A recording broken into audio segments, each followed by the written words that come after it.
All right, hello everyone, and welcome back into another episode of Matt Sports Talk. We're recapping the women's side of things in this video. So without further ado, let's dive in. The first matchup takes us to Spring Arbor, Michigan, where Spring Arbor hosted Bethel, and this was a really close game. Of course, Bethel was coming off of a massive upset against number 20 Huntington last Saturday, and Spring Arbor, though, prevailing here, and in the end, it came down to free throws.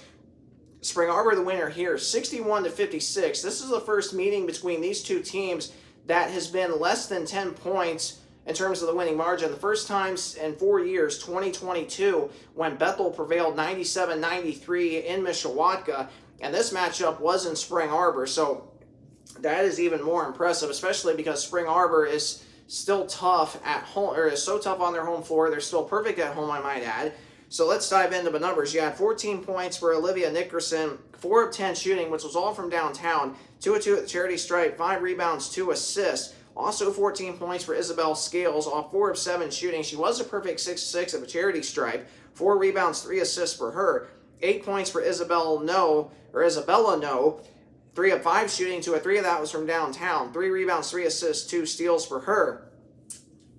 And then you had 5 points for Jasmine Smith off 2 of 5 shooting, 6 rebounds, 1 assist, 2 steals, 2 blocks. So really good numbers there. And then you had 11 points from Mariah Claywell off 4 of 13 shooting, but she was a perfect 3 of 3 at the line.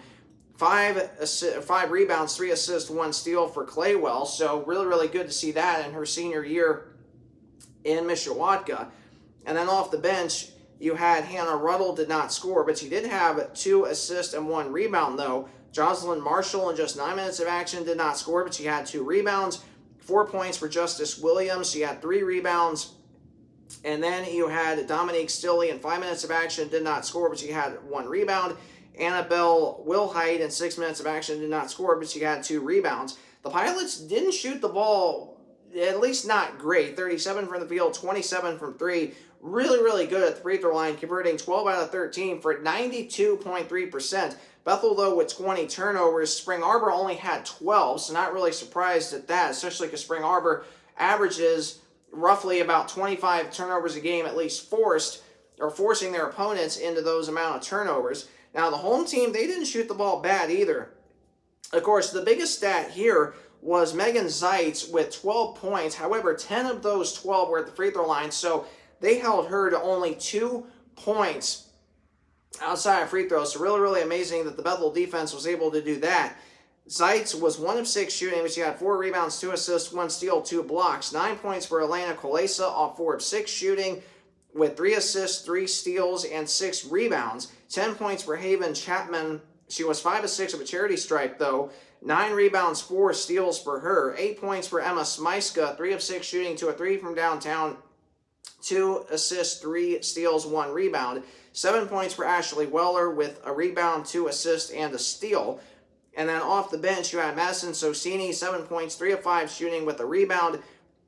Only 2 points for Rachel Reichard and a steal. And then Rylan Goodwin, 6 points, 2 of that was at the charity stripe, 1 rebound and 1 assist. And then Aubrey Crockett had 3 rebounds, 2 assists.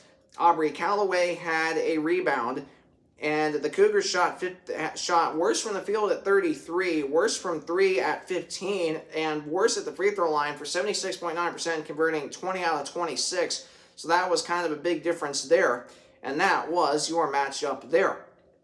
And the next matchup takes us to Huntington, Indiana, where number 20 Huntington hosted Goshen. Huntington prevailing here 85-64. For the Maple Leafs shot 38 from the field, just 11 from 3, and only 50 at the charity stripe, converting 6 out of 12. Goshen with only 8 turnovers, and Huntington with 11, so really good to see that out of Goshen, limiting their turnovers. 13 points for Ava Egoff and Kyla Foster. Foster with 14 rebounds, so a double-double for her. 10 points for Lillian Nall with 4 rebounds, 2 assists. And then you also had 11 points off the bench for Cyan Finesse and Nyasia Goss. 4 of 9 shooting for Goss with 4 rebounds. 4 of 6 shooting for Finesse as well with 2 steals and an assist. And then 4 points for Kyla Smith off the bench. And then for the home team, they shot way better from the field at 50%, way better from 3 at 57%, so really good to see that. and way better at the free throw line, converting 10 out of 14 for 71%, led by Annika Nelson, 20 points, 7 of 12 shooting, 5 of 9 from downtown, 2 steals, 1 block, 1 assist. 16 points for Kendra Sheets off 6 of 10 shooting, 2 of 4 from downtown, 8 assists, 4 rebounds, 1 steal. 6 points for Tegan Akers with 6 rebounds, 3 steals, 9 points for Addie Shank, 4 of 10 shooting, and 11 rebounds. So almost a double-double for Shank. She also had 2 assists. Liv Raby, 13 points, 8 rebounds, 5 assists, 1 steal, 1 block, 4 of 13 shooting for her, 5 of 7 at the charity stripe, so really good numbers there in terms of the free throw percentage. And then off the bench, 11 points for Izzy Shepard, off 4 of 9 shooting, 3 of 7 of that was from downtown. 2 assists for her, 6 points for Peyton Hartsoe, off 2 of 2 shooting, which was all from downtown, and she had a rebound. And then 4 points for Lauren Merritt in 12 minutes of action with 3 rebounds, and that was your matchup there. The next matchup takes us to Indianapolis, Indiana, where number 5 Marion hosted Grace, and Marion, the winners here, 113-66. Now, Marion was out to a 40-4 lead after the first quarter, which is just absolutely amazing. And the Lancers were able to pretty much be even with the Knights after that. And you have the Knights. Of course, the Knights were just lights out, and for the Lancers were forced into 30 turnovers compared to only 7 for Marion. So that tells you pretty much all you need to know. And the Lancers didn't shoot the ball bad, at least from the field, at 39.7%, so not too terribly bad. 30% from 3, which isn't great, but definitely could be better. Only 59 at the free throw line for the Lancers, converting 13 out of 22. And this is a Lancer team that they only averaged 59% at the free throw line in the conference, so they're right on par with their average there. Compared to the Knights, who are another team that are kind of struggling at the free throw line this year, really only averaging about 65% in the conference, and they converted 17 out of 24 for 70%, so way better there. The Knights shot 45 from the field, so better than the Lancers, and slightly better from 3, albeit by not a lot, where the Knights at 36.4. And then looking at stats for the Lancers, you had Morgan Houck, 21 points, 8 of 15 shooting, 5 of 7 at the line, 4 assists, 1 steal, 2 rebounds. 10 points for Maddie Pointer, off 3 of 9 shooting, with a rebound and an assist. 8 points for Becca Longenbaugh, 2 of 8 shooting, 3 assists, 2 rebounds. 8 points for Becca Gert, off 3 of 4 shooting. 11 rebounds, though, so she nearly had a double-double. She also had 1 steal and 1 block. 9 points for Braylon Terrell, off 4 of 5 shooting. 5 rebounds, 1 assist, 1 block. Off the bench, Emma Sperry with 7 points, 8 rebounds, 1 assist, and 2 blocks. You also had Abby Ritzema, did not score, but she did have 2 steals and 3 rebounds. Molly Long in 5 minutes of action, 3 points, which was all from downtown. She had 1 rebound. And then you had Riley Wetz, did not score, but she did have 2 steals, 1 block, 2 assists, and 2 rebounds. And then looking at stats for Marion, 26 points for Abby McNally, another double-double for her, 10 rebounds, 3 steals, 2 blocks, only 3 points for Madison Bailey, but she did have 11 assists and 9 rebounds. So if she had had 1 more rebound and 7 more points, she would have had a triple-double. So really, really amazing to see that out of the young sophomore. And then you had only 2 points for Kennedy Coleman, but she did have 3 assists and 2 rebounds. And then Taylor Double really lit it up. 15 points, 6 of 10 shooting, 2 of 4 from downtown, 5 steals, 3 assists, 1 rebound. 19 points for Kenna Kirby. So for Kirby being a senior, her last year with the Knights, boy, she is just lighting it up this year. 8 of 14 shooting, 2 of 5 of that was from downtown, 6 rebounds, 7 assists, 7 steals. So really, really good numbers there. And 1 block.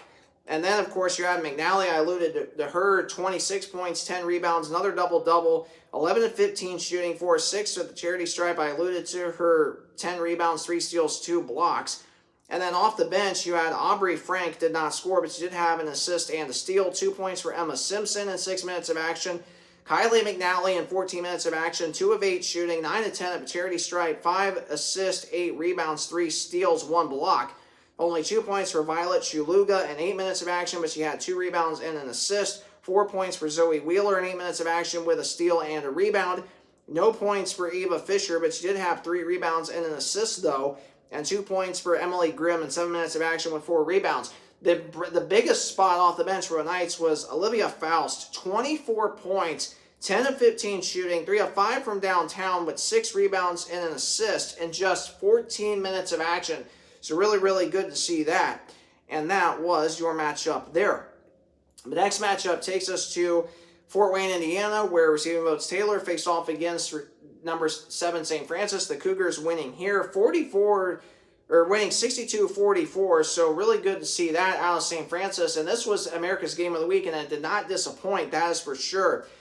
And Taylor was led by Casey Warfel, 13 points off 4 of 20 shooting. So St. Francis's defense was excellent on Warfel. This is the first game all season long that Warfel has not scored at least 20 or more points, and at least I'm pretty sure of that. But Warfel did have 4 rebounds, 1 assist, 1 steal, though. Maddie Allen, 7 points, 5 rebounds, 2 assists. Quinn Kelly, 5 points, 10 rebounds, 3 assists. And then you had Emma Full with 3 points with a rebound, and Selena Blount with 7 points, 4 rebounds, 1 steal. She did not have any blocks, which is kind of surprising, to say the least. And then off the bench, 4 points for Marissa Trout and 5 points for Emma Anselip. The Trojans, though, shot really bad. I shouldn't say really bad, but not great at all from the field at just 26, just 27 from 3, and only 1 of 4 at the charity stripe for just 25% compared to 9 out of 11 attempts at the line for the Cougars for 81%. The Cougars shot way better from the field at 43 and worse from 3 at just 16. And the Cougars with 10 turnovers, the Trojans with 11, so pretty even there. 21 points for Renna Schweiderman leading the way, 5 of 7 at the line, 8 rebounds, 1 assist, only 4 points for Julia Mantala, but she had 3 assists, 1 steal, 4 rebounds. 9 points for Taylor Fordyce, 9 rebounds, so almost a double-double. 1 steal, though. Only 5 points for Isabella Gizzi, but she did have 6 assists, 2 steals, 1 block, 7 rebounds. And the other bright spot for the Cougars was Callie Gregory. Really no surprise here. 14 points for her, 6 of 11 shooting, 4 rebounds, 2 assists for her. And off the bench, Samaya Stout, 6 points off 3 of 4 shooting with 1 rebound. And then, of course, Emma Royce, 3 points, 9 rebounds, 9 rebounds, 3 points in just 18 minutes of action. It's really good to see that. And that was your matchup there. And the final matchup takes us to Mount Vernon, Ohio, where Receiving Votes Indiana Wesleyan face off against the Cougars of Mount Vernon.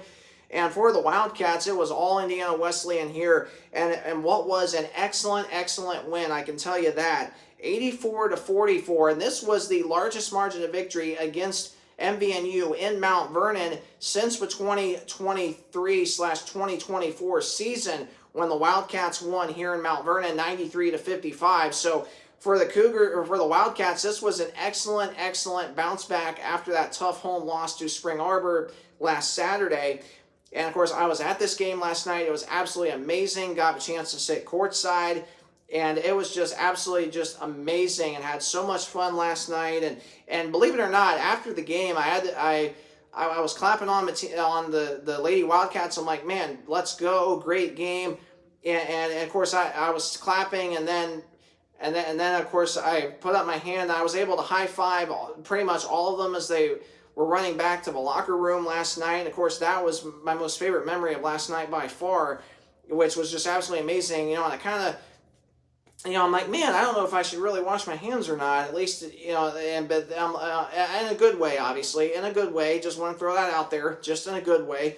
But man, what a great win that was last night. So looking at the stats now, the biggest thing for the Wildcats was they only had 7 turnovers last night, and they've averaged 14 a game. So obviously they played really, really clean basketball. The best game that they have played since they beat St. Francis at home back in December by 21. And this was the first 80-plus point game for the Wildcats since that home game against St. Francis back on December 3rd, when they won 81-59. So, and it was 82-44 last night. So, and Iowa on the year, they go to 8-0 when scoring 70 or more points in a game. So, compared to just 0-7 when scoring under 70. So, obviously, we hope this trend keeps up on Saturday against a really good Grace team. Anything can happen. The Crossroads League's just super, super deep this year. The other bright spot for for Indiana Wesleyan was, yeah, they only had 7 turnovers, but they forced Mount Vernon into 25 and scored 27 points off those 25 turnovers. And that is obviously a category that the Wildcats have just excelled in every single year for the past several years. Now, they have really struggled with that during certain games this year, but this was a really, really good win, an all-out great team performance. They definitely got some extra rest, and they were able to get some extra practice in yesterday.